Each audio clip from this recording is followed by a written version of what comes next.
Good morning, students. Once again, I am here, Dr. Sushma, PGT History from Jawahar Navodaya Vidyalaya, Mankapur, Gonda. Now, welcome in the second part of Kings, Farmers and Towns. First part you had already done. Now, our second part is there. पहले part में जो कुछ आप कर चुके थे उसी के आगे हम कंटिन्यू करेंगे. तो हमारा जो नेक्स्ट पार्ट है वहां पे हम देखते हैं क्या क्या चीजें हमारी नेक्स्ट आज हमें करनी है. नेक्स्ट हमारे पार्ट में हम करेंगे टाउन्स एंड ट्रेड्स के बारे में, नगर और व्यापार के बारे में, किस तरीके से नई नई सिटीज का विकास हो गया था इसके बारे में हमें आज करना है. उसके साथ साथ बाहर के देशों के संग भी व्यापार इनका होता था, इन सब चीजों के बारे में हम करेंगे. तो पहला आपका इसमें जो है टाउन्स एंड ट्रेड्स यानी कि नगर और व्यापार. नई सिटीज में कौन कौन सी सिटीज आपकी मेनली डेवलप हुई थी हम इनके बारे में करते हैं. नए शहर, न्यू सिटीज. नए शहरों में आपने करा पाटलिपुत्र का विकास हुआ था. इसके साथ साथ आपका पुहार है, मथुरा है. या आप देखते जाएंगे ये आपके क्वेश्चंस में भी आता है कि कौन कौन से 5 शहर थे. मथुरा है, पुहार है, पाटलिपुत्र है, उज्जैन है. ये सारे आपके नए शहर थे और इम्पोर्टेंट इसलिए थे क्योंकि कहीं ना कहीं से किसी कोई कृषि की वजह से इम्पोर्टेंट था, कोई नदी मार्गों के किनारे स्थित होने की वजह से, कोई वाणिज्यिक केंद्र के रूप में महत्वपूर्ण था. इसीलिए इन शहरों का अपना अलग अलग महत्व था. अब हम देखते हैं किस तरीके से यहाँ की जो शहरी जनसंख्या थी, अर्बन पॉपुलेशन थी, वो यहाँ पर किस तरीके से उसका रहन सहन था, या हमें कैसे पता चलता है कि यहाँ पर भी कोई डिफरेंसेस थे, शहरी जनसंख्या में भी अंतर था. इसमें 2 तरीके के लोग थे, एक तो आपके अमीर लोग हो गए, एक आपके गरीब लोग हो गए. हमें कैसे पता चलेगा कि ये अमीर है और ये गरीब है? ये जनसंख्या में डिफरेंस क्या था? एक तो आपके रिच, दूसरे क्या हो गए पुअर. ये पता कैसे चलता है? यहाँ पे बहुत सारी तरीके की चीजें मिली, जो बर्तन मिले हैं, जो आभूषण मिले हैं हमें, और जो धातुएं मिली हैं, लोहा, सोना, चांदी, सब चीजें हमें मिली हैं. और पात्र भी हमें लोहा, चांदी, सोना, तांबा, इनके पात्र भी मिले हैं. तो इन चीजों के आधार पर हम एक अंदाजा लगा सकते हैं कि यहाँ पर 2 तरीके के लोग थे, एक अमीर तरीके के लोग भी थे और दूसरा आपका गरीब तबके के लोग भी यहाँ पर रहते थे. तो इस तरीके से आपका जो डिफरेंस था, नए शहरों में जो डिफरेंस दिखाई पड़ता है हमें आबादी का, इसी आधार पर दिया हुआ था. इसमें जो बहुत सारे हमें अभिलेख हैं उसमें भी दिखाई, बहुत सारे हमें जो पिक्चर्स दिखाई पड़ती, फिगरेंस भी दिखाई पड़ती, पत्थरों में गढ़ी हुई कथाएं, पत्थर बहुत कुछ बताते थे, जो कथाएं थी उससे भी हमें पता चलता है.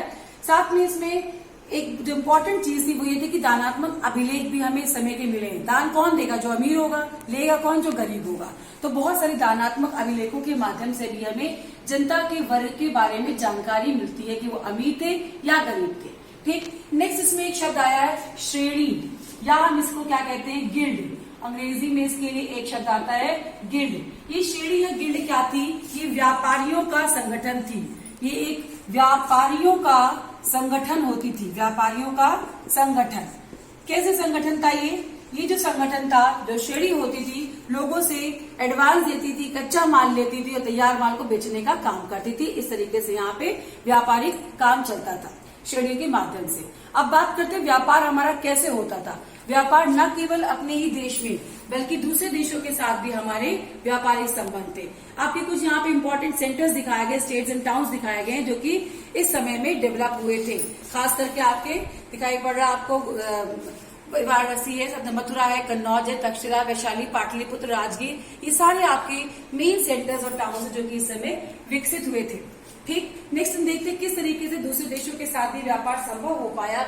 ये इसीलिए संभव हो पाया था क्योंकि यहाँ पर बहुत अधिक मात्रा में जो आवागमन था उसका विकास हो गया था. शहरों को जोड़ने के लिए एक शहर से दूसरे शहर, यहाँ तक कि देशों को जोड़ने के लिए भी क्रिस क्रॉस रूट्स यानी कि आवागमन के नदी मार्गों के द्वारा. तो आवागमन के विकास से आवागमन का विकास हुआ जिसकी वजह से व्यापार में बढ़ोतरी हुई. तो ये व्यापार की हम बात करें, बढ़ोतरी क्यों हुई? व्यापार में बढ़ोतरी इसीलिए हुई क्योंकि क्या हुआ, एक तो आवागमन का विकास हो गया, दूसरी क्या होता था, जब ये लोग आते थे तो इनको प्रोटेक्शन देने का भी काम, जिस जगह आते थे शासक इनको प्रोटेक्शन देने का भी यानी कि संरक्षण भी देने का काम करता था। माल के साथ हम आ रहे हैं, हमारा माल लुट सकता है, तो शासक क्या करता था, इनको प्रोटेक्शन देता था, बदले में क्या करता था, संरक्षण के बदले में इनसे कर ले लेता था। हम आपको प्रोटेक्ट कर रहे हैं, आपका माल नहीं लूटा जाएगा, आपसे हम कर ले लेंगे। साथ में क्या होता था, उस समय किन किन चीजों का व्यापार होता था, बहुत सारी चीजों का, नमक का व्यापार था, अनाज का व्यापार होता था, कपड़ों का व्यापार होता था, इसके साथ साथ बहुत सारे मेटल्स थे, शराब थी, सब चीजों का व्यापार, लकड़ी का, बहुत सारी मेडिसिनल प्लांट्स का भी व्यापार किया जाता था। अगर हम बात करते हैं मसालों की, तो खास करके जो रोमन साम्राज्य के लोग थे वो मसालों के व्यापार में अधिक रुचि लेते थे। तो इसमें आपने कहा कि सॉल्ट आता था, मेडिसिनल प्लांट्स आते थे, ये सारी चीजें आती थी, लकड़ी आती थी, टिम्बर जिसे हम कह सकते हैं, तो लकड़ी के साथ साथ लकड़ी का भी व्यापार होता था। लेकिन जो रोमन साम्राज्य के लोग थे वो स्पाइसेस में ज्यादा इंटरेस्ट लेते थे। रोमन साम्राज्य के लोग जो थे, स्पाइसेस कौन मंगाता था, रोमन साम्राज्य के लोगों को इसमें ज्यादा इंटरेस्ट था। ठीक, तो हम नेक्स्ट आते हैं, तो व्यापार की बात होगी, व्यापार के बाद हम देखते हैं आगे इसमें क्या क्या और भी परिवर्तन दिखाई पड़ते हैं। ठीक, अब हम देखते हैं क्वाइंस एंड किंग्स के बारे में बात करें, सिक्के और राजा। सिक्के बहुत कुछ कहते हैं, सिक्कों से हमें उस समय की आर्थिक स्थिति के बारे में पता चलता है, शासक के इंटरेस्ट के बारे में पता चलता है, व्यापार के बारे में पता चलता है। इसमें सबसे पहले जो एक सिक्के के बारे में दिया हुआ है, पंचमार्क सिक्का। आप यहाँ देख भी सकते हैं किस तरीके से जो पंचमार्क सिक्के बनाए गए हैं। ये जो सिक्के बनते थे, जनरली वो सिक्के ऐसे होते थे कि वो ऐसी धातुओं के बने हों जिसके ऊपर हम आघात करें तो कुछ उस पे चित्र उकेर करके सामने आ जाए, जैसे कि सोना है, चांदी है, तांबा है। ये मटेरियल कैसा होता है, दीज आर सॉफ्ट मेटल्स। लोहे के सिक्के पे हम पंचमार्क नहीं बना सकते हैं, आहत करा जाता था इसको। तो सोने, चांदी और तांबे के सिक्कों पे आहत सिक्के बनाए गए। इसमें सबसे बड़ी बात क्या थी, सिक्कों के प्रचलन से जो हमारा एक्सचेंज सिस्टम था वो आसान हो गया था। तो एक्सचेंज सिस्टम आसान हो गया था, पंचमार्क सिक्के चलाए जाने लगे थे। और इंडो ग्रीक्स ने सबसे पहले जो शासक की इमेज वाले सिक्के थे, सबसे पहले इन्होंने ही चलाए थे। इंडो ग्रीक्स ने हिंद यूनानी जिसे हम कहते हैं। ठीक, तो सिक्कों की अगर हम बात करते हैं तो सबसे बड़ी बात, कॉइन्स से हमें क्या लाभ हुआ, कॉइन्स के चलने से, कॉइन्स एंड रूलर्स। एक बात तो क्या हो गई, जो एक्सचेंज था हमारा वो आसान हो गया, यानी कि व्यापार में हमारी ये इजी हो गया, आसान हो गया। ठीक, फिर जो सिक्के बनते थे उसकी क्वालिटी के बारे में दे रखा, कौन से सिक्के थे, पंचमार्क। तो ये पंचमार्क सिक्के किस चीज के होते थे, ये गोल्ड के थे या सिल्वर के थे या फिर आपके ये कॉपर के होते थे। क्यों, क्योंकि ये सॉफ्ट मटेरियल था। ठीक, फिर तीसरा इसमें आता है जो सिक्कों की हम बात करते हैं, हिंद यूनानी शासकों ने, ठीक, इंडो ग्रीक जो शासक थे उन्होंने सिक्के चलाए थे, सोने के सिक्के चलाए। पहले जो सिक्के चलाए गए ऐसे सिक्के जो इंडो ग्रीक की हम बात कर रहे हैं, क्यों फेमस थे, पहली ऐसे शासक थे, इनके जो कॉइन्स थे इसके ऊपर शासक का नाम, नेम ऑफ रूलर, ये लिखा होता था। शासक के नाम को बियर करने वाले सिक्के सबसे पहले हिंद यूनानी शासकों ने चलाए।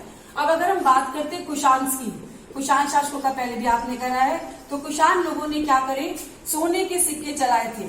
और ये सिक्के कैसे थे, एक तरफ शासक की इमेज थी और दूसरी तरफ इसमें भगवान की इमेज थी, यानी कि अपने आप को भगवान के तुल्य बताने का काम किया था। इसके साथ साथ इनके जो सिक्के थे बिल्कुल वैसे ही सिक्के थे जैसे कि रोमन साम्राज्य में चलाए जाते थे। सोने की जो उसमें मात्रा का इस्तेमाल किया गया, जिसका वेट होता था वो भी वैसे ही रोमन साम्राज्य से मिलता जुलता था। फिर गोल्ड कॉइन्स की अगर हम बात करते हैं तो और गुप्ता डायनेस्टी के समय में भी सोने के सिक्के चलाए गए थे। उसके पहले हरियाणा और पंजाब में कुछ कबीले के लोगों ने भी यौधेय के नाम से जाने जाते थे।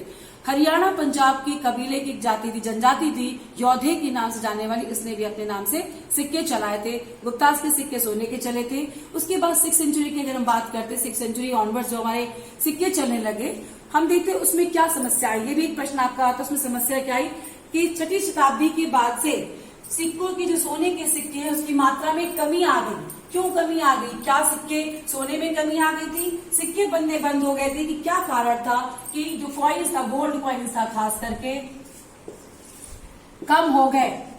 क्यों कम हो गए, अभी इसके पीछे क्या कारण, एक कारण ये दे रखा है कि शायद सोने में कमी आ गई, यानी कि जो सोने का आयात होता था उसमें कमी आ गई। कुछ लोगों ने ऐसा कहा, कुछ लोगों ने कहा नहीं, रोमन साम्राज्य डिक्लाइन कर गया था, रोमन साम्राज्य का पतन हो गया था, उसके व्यापार में कमी आने की वजह से सोने के सिक्कों का आना बंद हो गया था। तो व्यापार में कमी, ठीक, व्यापार में कमी की वजह से भी सिक्कों के आने में कमी आ गई। तीसरा कारण ये भी दिया जाता है, नहीं हो सकता है सिक्के प्रचलन में रहे हों। पहले के तो लोग सिक्कों को स्टोर करते थे, भाई हमारे पास कोई चीज है हम उसको रखे हुए हैं, लेकिन अगर वो सर्कुलेशन में होगी तो वो हमें इतनी स्टोर्ड नहीं मिलेगी। तो ये कहा गया हो सकता है लोगों ने इसको एकत्र ना किया हो और वो एकत्र ना करके सिक्के बराबर चलन में रहने की वजह से कहीं हमें भारी मात्रा में नहीं मिलते हैं। तो ये सारे बहुत सारे कारण दिए गए किस चीज के पीछे कि सोने के सिक्कों में कमी क्यों हो गई थी। ये आपके इसके पीछे रीजन कि सर्कुलेशन में आ गए होंगे, इसलिए हो सकता है सोने के सिक्के कम दिखाई पड़ते हैं। अब नेक्स्ट इसमें दे रखा है आपका कि जो हम इंस्क्रिप्शंस की बात करते हैं किस तरीके से इसको पढ़ा गया। बहुत सारे अभिलेखों की बात करते हैं, आपने जेम्स प्रिंसेप के बारे में कहा था। आप यहाँ पे देख भी सकते हैं कि अशोकन इंस्क्रिप्शन जो यहाँ पे है उसको एनग्रेव किया गया है, एक स्टोन पे बड़े पत्थर पे एनग्रेव किया गया है। जनरली पत्थरों पे एनग्रेव करा करके उसको रास्तों के किनारे रख दिया जाता था ताकि आने जाने वाले लोग इसको पढ़ सके। और जो उसके अल्फाबेट से या जो उसके देख सकते हैं अक्षरों का मिलान करके जेम्स प्रिंसेप ने इस बहुत बड़े काम का समाधान किया। तो जो जेम्स प्रिंसेप ने 1838 में इस लिपि को पढ़ने का काम किया था, ब्राह्मी को पढ़ा और खरोष्टी को भी इन्होंने डिसाइफर करने का काम किया था।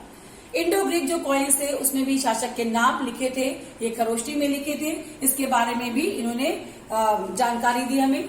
तो जेम्स प्रिंसेप के द्वारा जो दी गई जानकारी थी ये बहुत ही महत्वपूर्ण जानकारी थी। इन्होंने जो जानकारी हमें दी, हम देखते क्या क्या जानकारी हमें जेम्स प्रिंसेप ने दी थी। इसमें जेम्स प्रिंसेप को के बारे में आपने पहले भी करा, इन्होंने सबसे बड़ा जो काम किया, इनको बहुत बड़ा श्रेय जाता है। इन्होंने 1838 में क्या किया था, ब्राह्मी लिपि जो थी इसको पढ़ने का काम किया। न केवल ब्राह्मी बल्कि इन्होंने खरोष्टी को भी पढ़ा। तो ये लिपि क्यों इंपॉर्टेंट थी, क्योंकि ज्यादातर जो अशोक के अभिलेख हैं वो इसी भाषा में है। खरोष्टी, ब्राह्मी, प्राकृत इसी में ही लिखे हैं, कहीं कहीं आरमाइक में भी लिखे हैं। तो अशोक के अभिलेख की जो भाषा है वो भाषा आपकी यही है। अगर ये लिपि ना पढ़ी गई होती तो जैसे हड़प्पा सभ्यता के बारे में जानकारियां अधूरी है, हो सकता है इसकी भी जानकारी अधूरी होती। इसके साथ साथ सिक्कों पे जो खरोष्टी भाषा लिखी गई इंडो ग्रीक सिक्कों पे, उसको ही पढ़ने का काम किया गया, जिससे कि हमें बहुत सारी जानकारी मिलती है। अब हम बात करते हैं हिस्टोरिकल एविडेंसेस फ्रॉम इंस्क्रिप्शंस की, कि हमें जो इंस्क्रिप्शंस जो अभिलेख मिलते हैं उसके क्या ऐतिहासिक प्रमाण है, किस तरीके से वो हमारे लिए महत्वपूर्ण होते हैं। तो ऐतिहासिक साक्ष्य क्या है कि साक्ष्य हमने कैसे कहा कि हाँ नहीं वो सही है, तो सही इसलिए हमने माना कि हमने इसको मिलान करने की कोशिश करी, उसकी भाषा को देखा, उसके लिखने की शैली को देखा, इन सब चीजों को देखने के बाद ही हमने कोई निर्णय निकालने का प्रयास किया है। ऐसा नहीं था कि बस जो कुछ भी हमें दिखाई पड़ा उसको हमने यथावत ले लिया है। तो किस तरीके से ये जो हमें दिखाई पड़ते हैं इसको हम ऐतिहासिक साक्ष्य के रूप में अभिलेखों को मान सकते हैं। अभिलेख जो हमारे लिए हैं ऐतिहासिक साक्ष्य हैं। कैसे हैं?